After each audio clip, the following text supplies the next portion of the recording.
was political science, and she is amazing. And so I'm going to let her introduce herself, talk about her college years. She studied abroad, which is great, in London, Paris, and Cuba. I mean, it's amazing. And so I'm going to introduce Bermina Cherry. I want you to tell us your name and um, your age if you want to, and a little bit about your college experience because you traveled. You didn't just stay at BU in Boston. Yeah. You were able to go to London and Paris and Cuba. And I'm gonna tell you, Bermina, what really inspired me and really made me admire you is the fact that you started saving for college at the age of 14. You still remember that? Of course. I mean, that's what it's like. You were determined at the age of 14 that you were going to go to college. And so tell us a little bit about that journey. Hi, everybody. Thank you for the great introduction. My name is Bermina Sherry, as Ms. Priscilla has said. And yes, I'm a Boston University graduate. Go Terriers, I guess. But my college experience was a roller coaster. I was very adamant about going abroad. Even my first year, though I was in this program where we take a gap semester for the for the fall semester, and then we do we start in the spring. What's a gap semester like? Basically, you don't the school year starts in the fall, and then you do the fall semester and the spring semester, and then after that you get your summer break, and then you come back in the fall. We didn't start in the fall. The program that I didn't start in the fall. We started in the spring, and then we did our second semester in the summer, and that's how I got to travel to London. Okay. So I remember on my application to be in that program, it's not necessarily you do something extra. You just tick a box to say that you would like to, if the opportunity arises, you would like to. And I was selected for it. And I always thought it was cool to be able to go abroad in my first year. I remember in middle school, my teacher telling us all that if we ever get the chance to go abroad, because there's just so much that we can learn, and just the experience is just, it's something that is monumental, and we should take advantage of it. And that always stuck with me, and I never forgot that. So that was a big part of my decision as well, because I wanted to explore. I wanted to get a bigger understanding and a greater understanding about the world outside of just an American context. So being able to go to London in my first year, and being able to go abroad twice more, like I was going everywhere on these people's dime. I'm telling you, I said, I'm not staying here. I'm gonna go other places. I went to Paris, and that was because I started learning French when I was in high school. I wanted to continue to learn French more, and then also I wanted to do an internship in something that I was interested in. So while I was over there, I did an internship program with a consulting firm that focuses on environmentalism and helps other businesses improve their environmental practices, and align themselves with the parameters set within the law, and they help them get grants and stuff and all that kind of stuff, direct them to grants, and they also we put people on the path to getting green jobs as well. They have a program specifically for that, particularly for those who are like re-entering society, or those who didn't have the opportunity to go to college, that kind of thing. So I enjoyed my time over there. When it was a new experience. Although I worked as a graphic designer, I won't say that I'm the best graphic designer or anything, but it was really more about the opportunity to learn French and be able to speak French with other people, and then also just get more experience in a field that I'm interested in, because I feel like I learned a lot about the environment within a French context. Yeah. Interesting. So yeah, like as for my study abroad experience, I highly recommend studying abroad. I tell people all the time, if you're going to college, I feel like studying abroad should be one of the main things on your agenda as well. Like, yes, do your schoolwork, everything. Make sure everything fits within your requirements, all of that. But I say study abroad at least once. I went 3 times. I went in my freshman year, my junior year, and my senior year, and I didn't regret going at any of those times at all. Like even when I was in Paris, I didn't just stay in Paris. I went to the south of France. I went to Morocco, which was crazy. Like it was a great experience. Did you go to these places by yourself, or did you have a partner? Oh no, I didn't go by myself. I traveled in 3s. Like it was me and my 2 other friends that I met over there. Great people. That's another thing. You will have the opportunity to meet great people that are in your program when you go over there. A lot of you're not gonna click with everybody, but I was so blessed in being able to meet like my long time, like very great friends, and we traveled together while we was over there. We traveled to the south of France together. I had other friends from that were abroad as well that came with us. And then we also traveled to Morocco together in that 3. Like it was a great experience. And I always tell people, because we need to have an experience outside of the American context. And I think it's because we live in America and it's so highly centered, like American media is so highly centered around us, we don't necessarily have a good scope of what's happening outside of us. So being able to travel, understand new customs, learn about different ways of doing politics, I think is very important, and informs our worldly experience.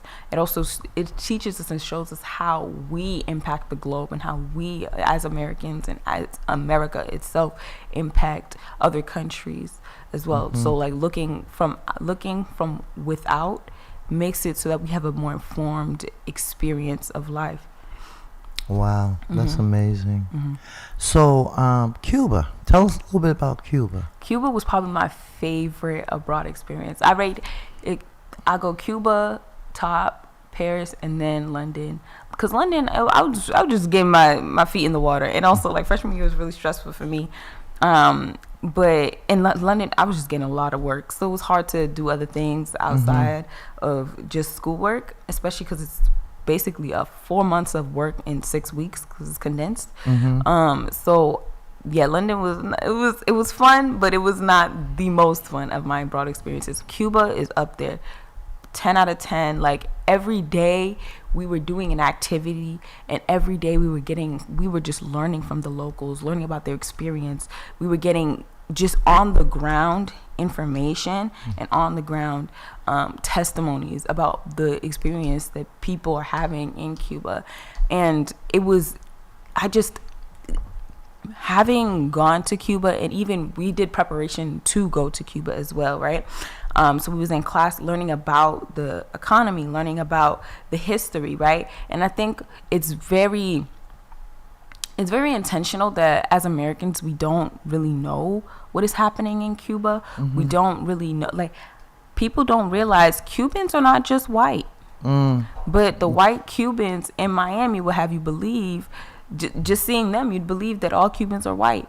I went to Cuba and the Cubans were mistaking me for being them, and I'm like, I don't know a lick of Spanish, I don't know nothing, but there is a big black population in Cuba. Wow. Also, there are a lot of Haitians in Cuba as well. Haiti is right next to Cuba. Second, I think the Haitian Creole is the second most spoken language in Cuba.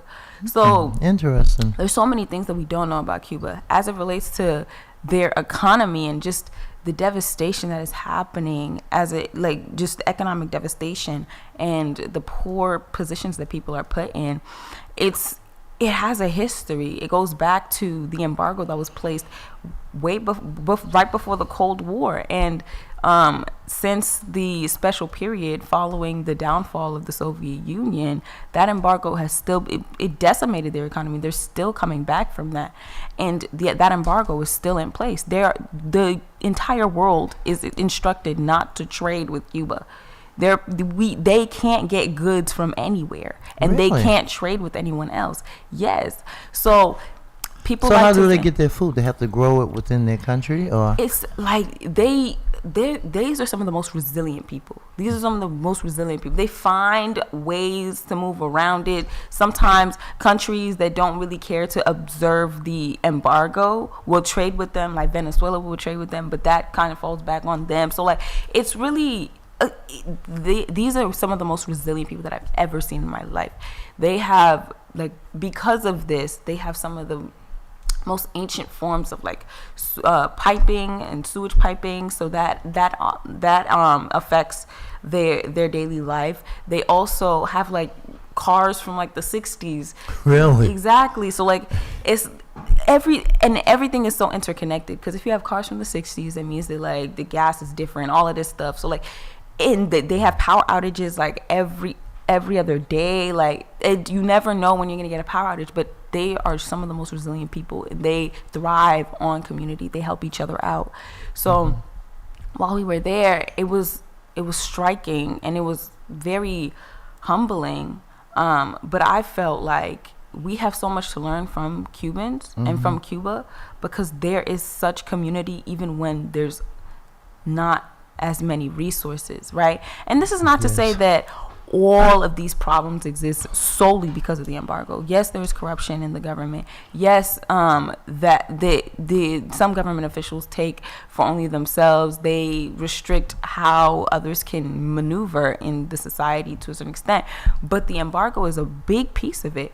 And this is something that was put in place prior to the Cold War, like at the onset of the Cold War, and we're still what's the point of putting a blockade on them, an embargo on them, so that they won't be able, this is like choking them out from within. Wow. So yeah, it's devastating. It's very devastating. We talked to locals. There are people on the ground literally doing some of the similar work that we do at Mahi, trying to like connect with the youth, trying to make sure that they have programming, trying to make sure that they have food, all of these kinds of things. But yeah, the embargo is a big part of it. And so people talk about the embargo, like if someone doesn't know what. Okay, so basically, what it entails is that to my knowledge of it, is that basically the world, everyone in the, like all the countries, cannot do trade or do business with Cuba. Wow. Yeah, that's essentially what it is. And the thing is, every year they vote, or they vote sometimes in the UN about whether or not to continue this embargo with Cuba. In the most recent years or so, even in the last 10 years, I think every single person has voted to stop the embargo except the United States. It's either they voted no. During the Obama years, they abstained from voting, but they've never done anything to stop the embargo, even when they had the chance to. Wow. Exactly. So this is something that's really like, it has a very big impact on their economy. During the Obama years, he did many things to like lift some of the biggest constraints on the embargo.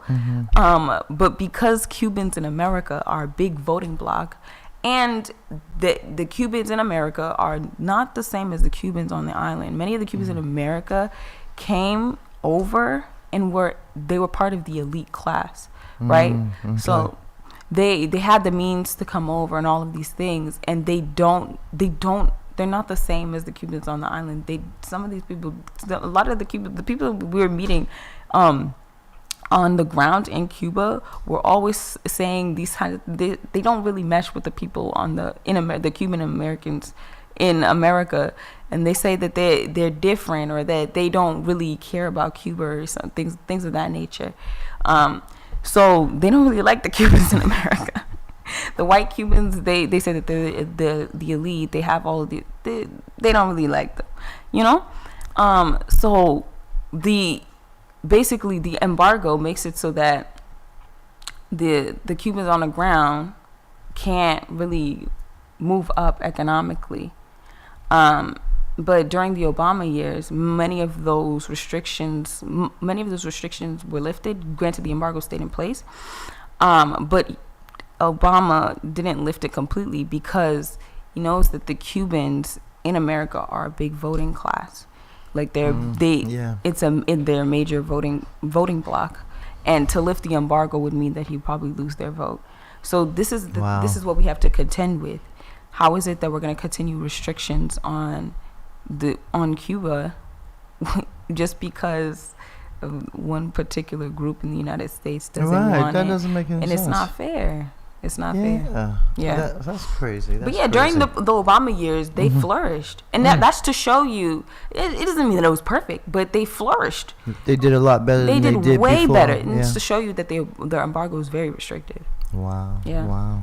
That's so interesting. I could listen to you talk forever because you have so much knowledge. So tell us, you are working on a project here in Boston. Yes.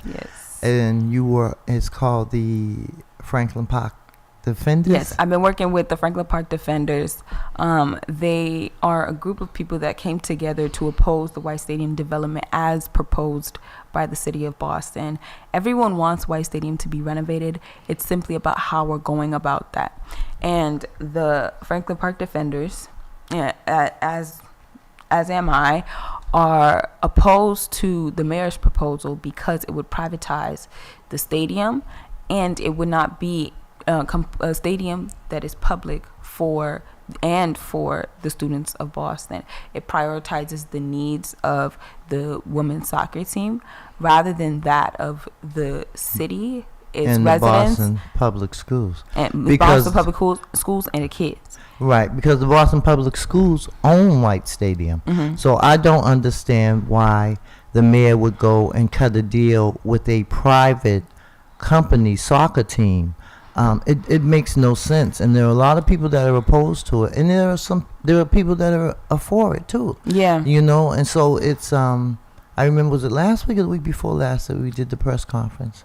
2 weeks ago. Was it 2 weeks ago? I believe so. Time go by fast, right? Yeah. But tell us a little bit about what you've been doing with them and how you're moving to make this known. And just for I have invited all the mayor candidates to come on my show. We had Domingo De Rosa on, but I have not heard from Josh Graff. I have not heard from Michelle Wu. Robert Capici said that he was going to come on, and he just day before said he couldn't make it, so it is what it is. But tell us a little bit about how that is, what you all are doing as the defenders, and how are you all moving. Like, I would like to have some of them come on my show, like the woman that did the press conference. We can make that happen. Yeah, definitely, because we need to know, because people don't know. A lot of people don't know, and that's the problem, lack of knowledge.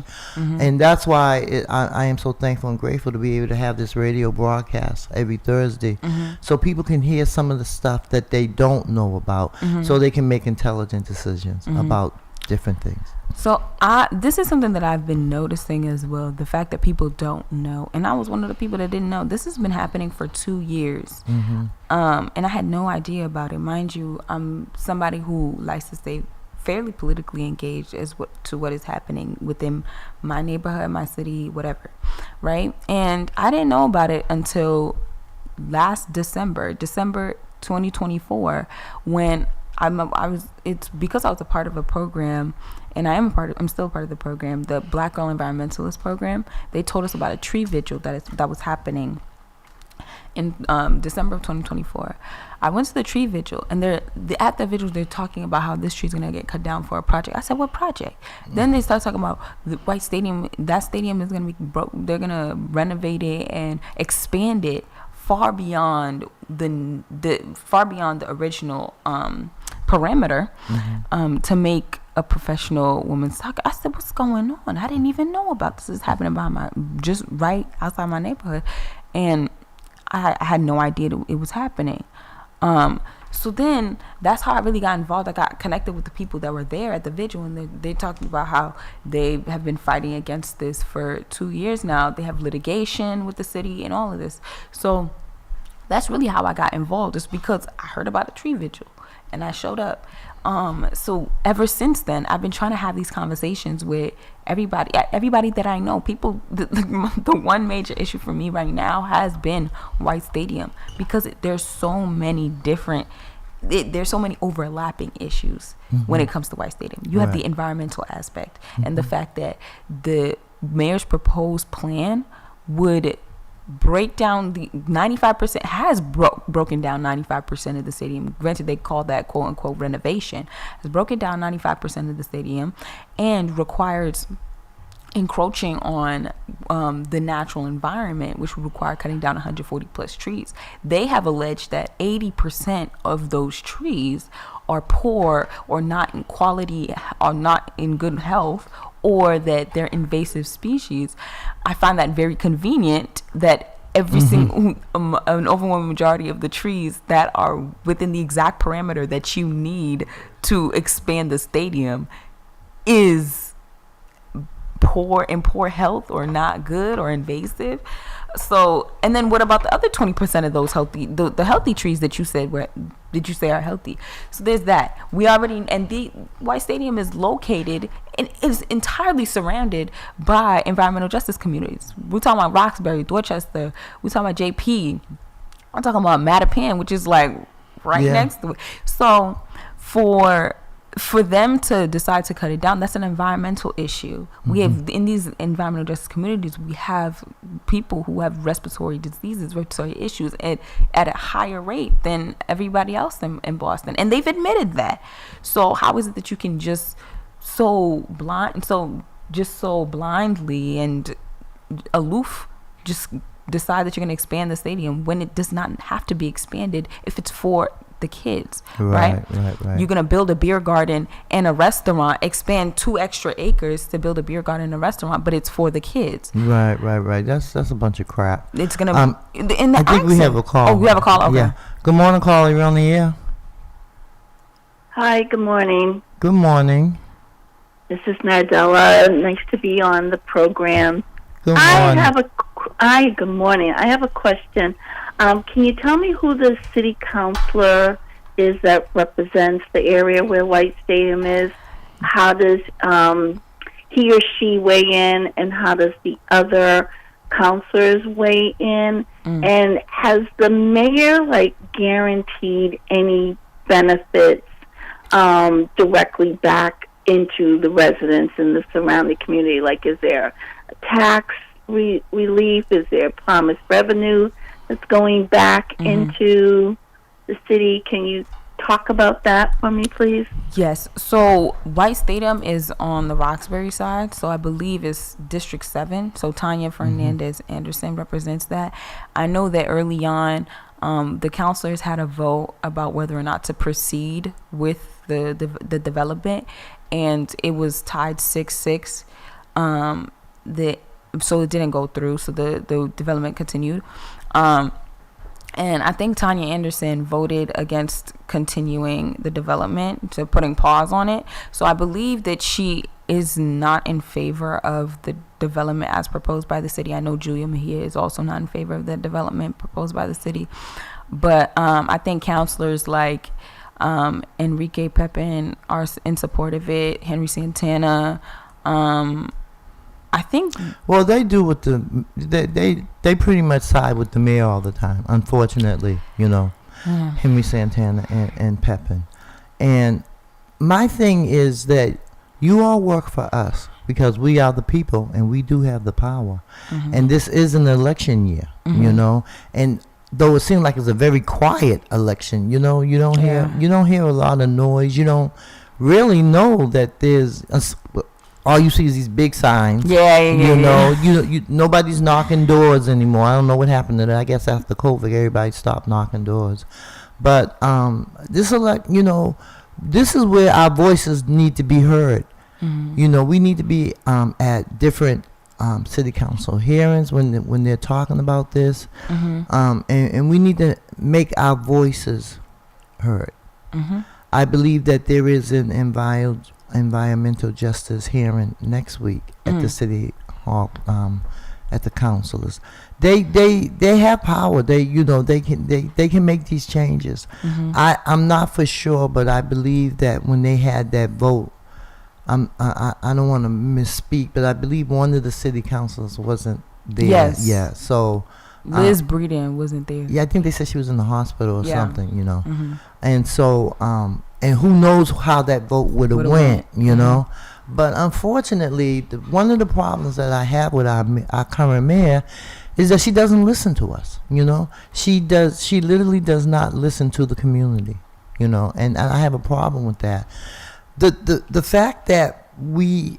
Oh, I'm sorry. Did you answer Nadella's question? I'm sorry, Nadella. As to the proposed benefits, they have said, they've alleged that the women's soccer team is going to pay rent, and then they are going to do much of the upkeep of Franklin Park, which we don't necessarily have right now. Because I'm a political scientist, or I majored in political science, I know that the literature says that with projects of this nature, when professional teams come to cities believe that they will get revenue from that. And time again, that's not the case. So it's to be seen if our investment, which is going to be, at this point, there's no cap on how many millions of dollars the stadium is going to cost. Right. Because we did hear 100 million. It first started off at 50 million. Mm-hmm. Then it became 100 million. The total might be 200 million. So, it remains to be seen if we'll get a return on our investment, even with the rent that they'll be paying. And if those are the only two benefits, I don't think that it's within our best interest to reduce access to the park, to also create traffic havoc because of the terrible transportation plan. Yeah, they said that plan is horrible. Yeah, there was a transportation expert and analyst reviewed the transportation plan. This is somebody who's I think done it for Gillette Stadium and for Fenway Park and stuff, and said that this is not even a plan, and he said to a certain extent it's pretty dangerous because of how many buses are to go in and out on Walnut Street, Awana Ave. Awana Ave, and the fact that we don't necessarily know if people are actually going to be taking the shuttles, if they're where people gonna park. Yeah, where people gonna park. If the Uber, like, people are most likely to just Uber there. It's gonna cause a lot of traffic. All of this stuff, and all this is to. They're saying they're using electric vehicles and claiming that it's gonna be environmental. But if you're causing a lot of traffic, people have to go alternate routes. This is going to create more of those emissions because people will be stalled. All of these things. And I also heard that something about all those buses. Because this would be like shuttle buses, and all these buses have to, one after another. Yeah. It really doesn't make any sense. And they're restricting access to residents. Like, you will have to get a special permit to actually park in your own neighborhood. And that makes no sense. Exactly. So you have to pay for an extra permit to park in front of your own home? I'm not sure. I'm not sure if you have to pay, but I do know you have to apply for a permit in order to park on game days. So those are all the factors that to me seem to outweigh the alleged benefits. I've requested the data about the revenue. I've requested all of that, but I haven't gotten it. I went to, because we lobby at the State House. We go to our representatives, try to talk to them, and I went and I requested that information because for me the supposed proposition that we will receive revenue from this stadium, to me it's to be questioned. Yeah, because I want to see what the proposed data is for that. They also have not done an environmental review, and to my knowledge, they're not only violating city laws, they're also violating state laws in order to get this passed, or in order to move forward with this project. And honestly, it just seems as though the mayor has gotten this far and she doesn't want to let up now, even though it doesn't seem as this is promising. Yeah. Well, I the only thing we can do is keep talking about it. I mean, these are some of the questions that we should be asking at these forums that these candidates are doing, because I don't know what Josh's I haven't heard anything about what he thinks about the Franklin Park thing. He has opposed it, but I'm just not sure about. I'm not sure if he's opposing it because the mayor is in support of it, or if he's just what would he? I haven't heard about what he would do alternatively if he was in her position. That's a good question. Yeah. So so I don't know if his opposition is with the mayor and the fact that she's in support of it, or if he genuinely wants to do something different with White Stadium. Yeah, there's been a lot of talk around Franklin Park, what's going on, the Lennox Shattuck, the fact that BMC put in a bid for 850 beds because of mass and cast. And I mean, right now there's so many different things that are going wrong in our city, and it just seems like, I mean, I'm not happy with what I see going on, but I'm only one person, and we really need to come together as a community, because I don't think everybody's all gung-ho for this White Stadium. I don't think so either, but there have been people who have supported it. Granted, it's either the people that I've talked to, it's either they don't know about it or they're opposed to it. I have not met many people who are in support of it. It'll also conflict with many of the events that happen at Franklin Park, as of right now. People have been certain representatives have been saying that Franklin Park is an underutilized resource. I don't see how that's the case when the White Stadium plan is meeting a lot of opposition because of how many conflictions it'll have with events and other things that happen at the park. Like, there's so many conflicts with other events that they're gonna have to maneuver around. Also, just the plan doesn't make sense for you to claim that it's for the kids, but they're restricted.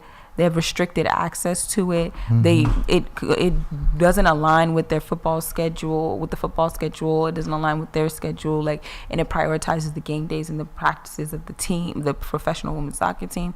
It just doesn't make sense. It doesn't, and I'm very disappointed. Yeah. That she would think it's okay to do that when she could have just did renovations of White Stadium without bringing in this soccer team. There was the Franklin Park Defenders actually proposed, and the Emerald Necklace Conservancy proposed an alternative plan that would be significantly less money, and it would maintain the stadium as an entirely public stadium for the students in Boston.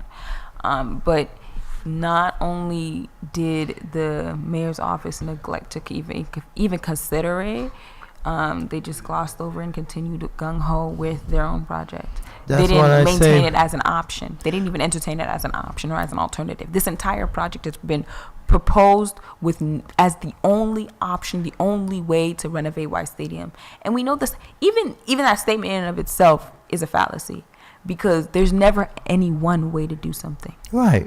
Of course, you can come up with 2-3 different ways. Exactly. That's what I mean when I say she doesn't listen to us. So it just doesn't make any sense. Do we have another caller, Pastor? It just doesn't make any sense. Just like she tried to move the situation with the elected school committee. We voted for elected school committee, but she felt that we have a caller. Good morning, caller. You're on the air. Hello. Good morning. Is this? How you doing, Priscilla? Hi, Siddiqui. How are you? Doing okay. Look, I just wanted to call in quickly. First of all, I'm really impressed with your guest this morning. We need more young people like that. Yes. I just want to say essentially that the terminology of people of color is overrated in terms of how we as black people assume that if you're not white, then you must be an ally. Look, this mayor has no respect for the black community whatsoever. It doesn't matter what we express. She doesn't care. And I'll give it, along with what you're talking about Franklin Park, we'll talk about, I've sent you material about the library in Nubian Square. We got Nubian Square, Nubian Station. It's been a 10-year campaign, and we've been fighting for 6 years for the Nubian Library name. And so what has happened is that now it's out in the open that it's been proposed that it be called the the Shaw Roxbury Library. Look, let's understand something, that we have deep respect for the late, great Sarah Ann Shaw. But then at the same time, in terms of the vote was taken on, the people voted for the Nubian name for the area at a rate of 87%. Yet, what's going on is that the mayor and her people in the background, they're manipulating the situation because they don't want the Nubian Library name. And, just being very candid, it's unfortunate that a couple of folks in our community, including Claire Shaw and Tory Burton, are being used by the mayor in her campaign to deny the community the Nubian Library name. So, I just want to put that out there to understand the fact that I understand it's not not about the politics, it's about her as a person. She doesn't care about this community at all. It doesn't respect it. Did it get approved for the Shaw Library, Siddiqui? Interestingly enough, the Public Facility Commission, they got a couple of names, they voted the other day in favor. Now, the trustee board, the library trustee board, they voted previous to that.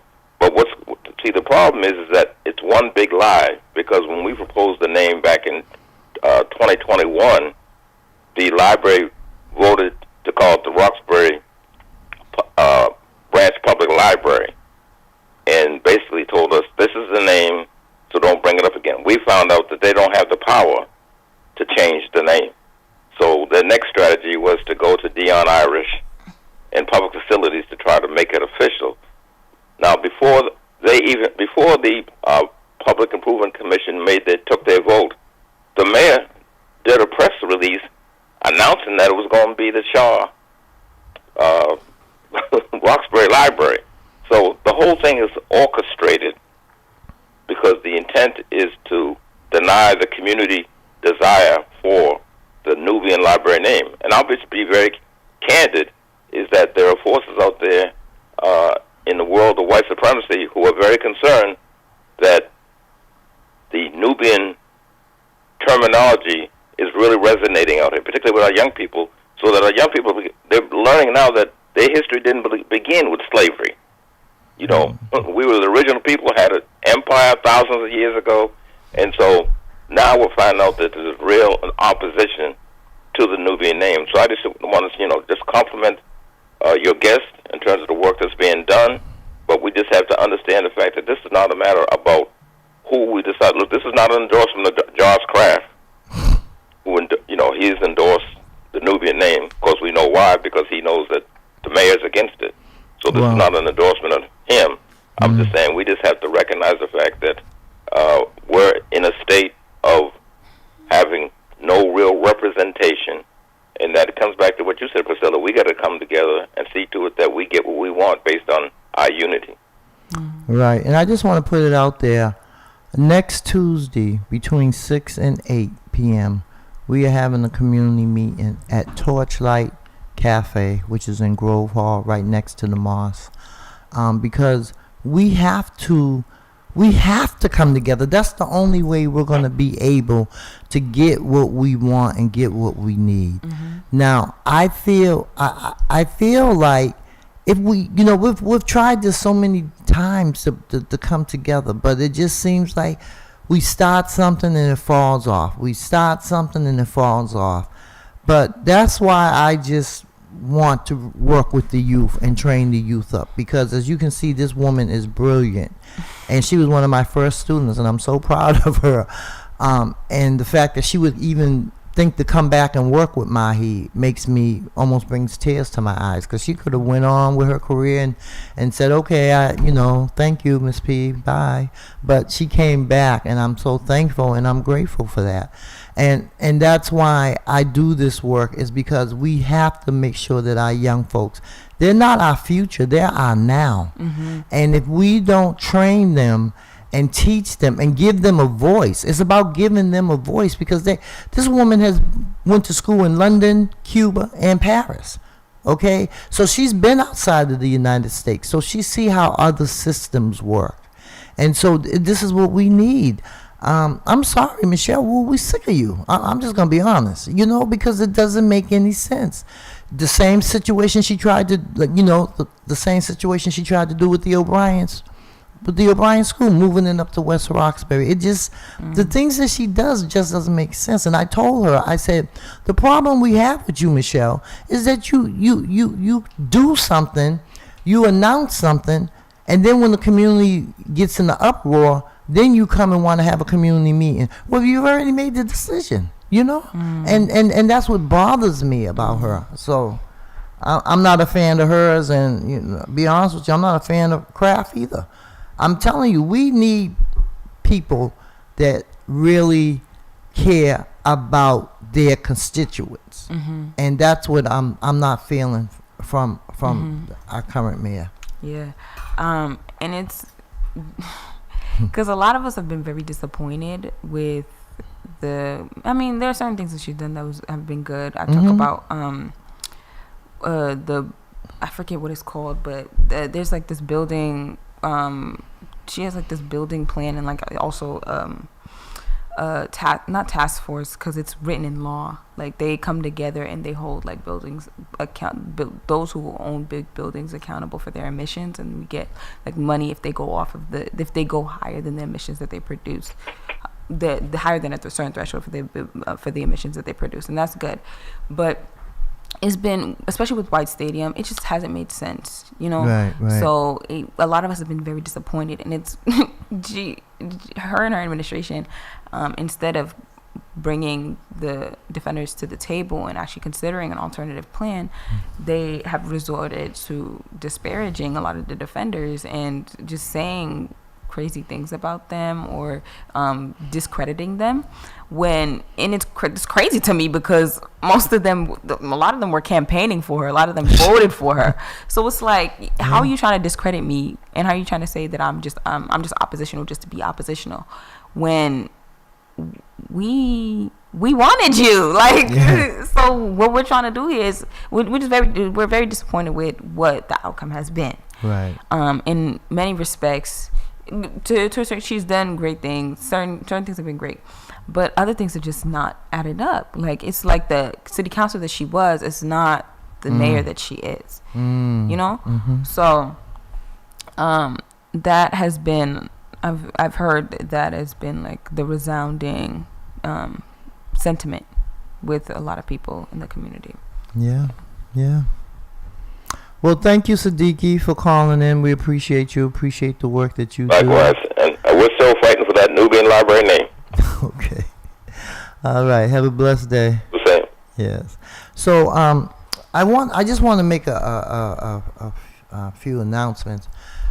This Saturday on Blue Hill Ave is Open Streets, and I believe this is the third year, maybe third or fourth year.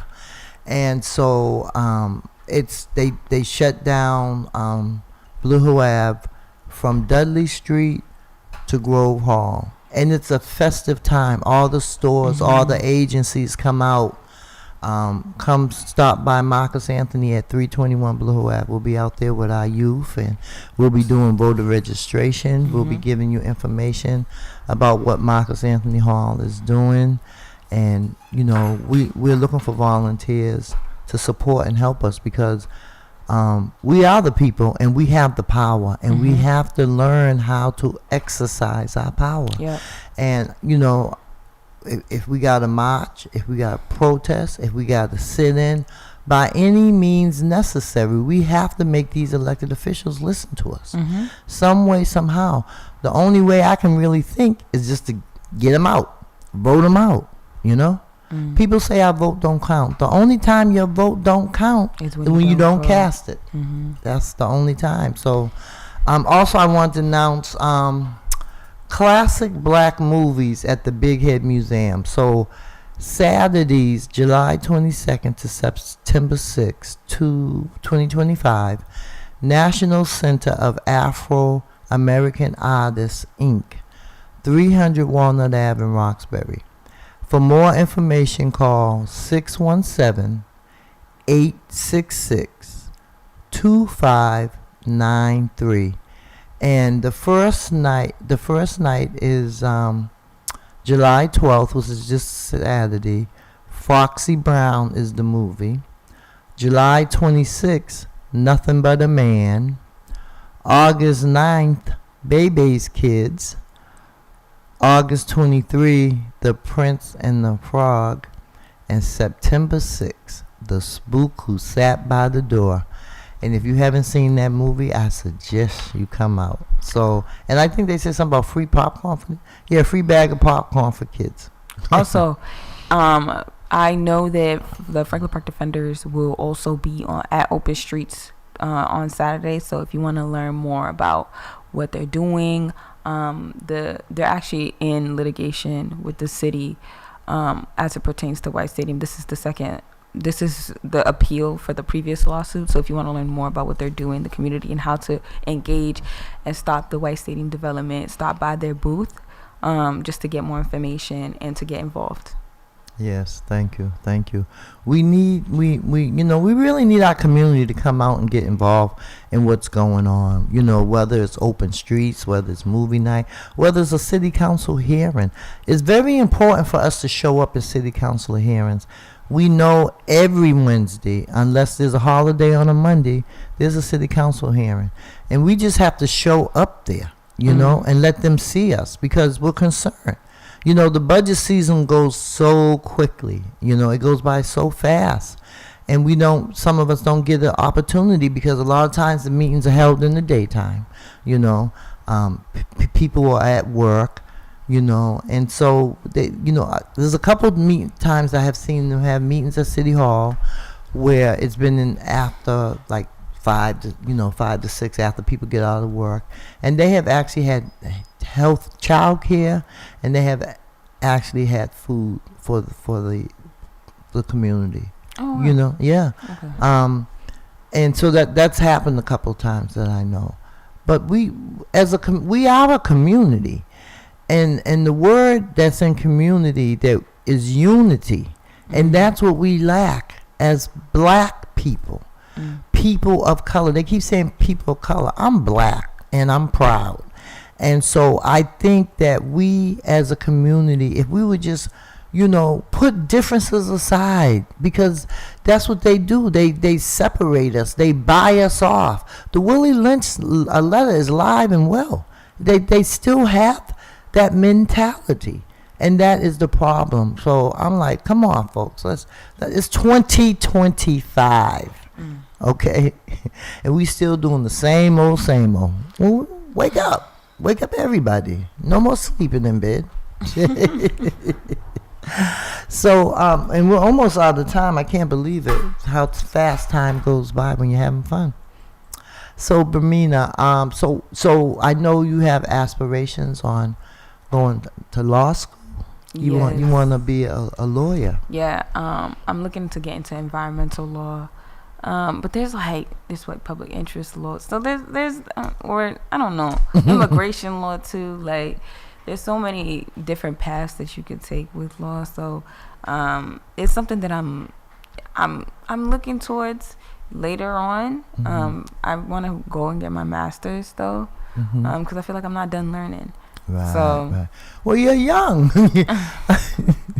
You're like a sponge. You just soak up all the knowledge, Yeah. So, I'm right now. I'm just looking to be back in my community and really just get more experience in the workforce, before I go back to school. But yeah, because this is something that I missed a lot when I was in college. I was doing what I could, but there just wasn't enough time. Right. So it's great. Your education was your first focus. So yeah. And that's the thing. They try to keep you so busy that you don't have time to really just be in your community and try to exact change. I did what I could when I was in university, but now I feel it was something that I was always missing, and I feel that I can be more connected to my community once again.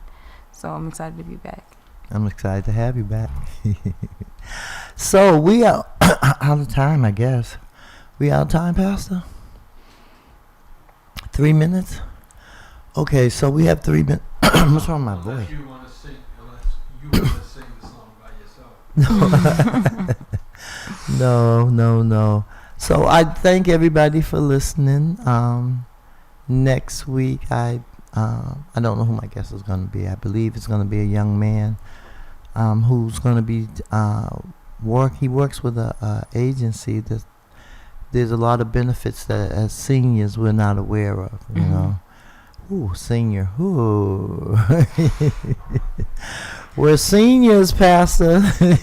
Young in spirit. Yeah, well, that's true. So, so continue to listen to us here at Boston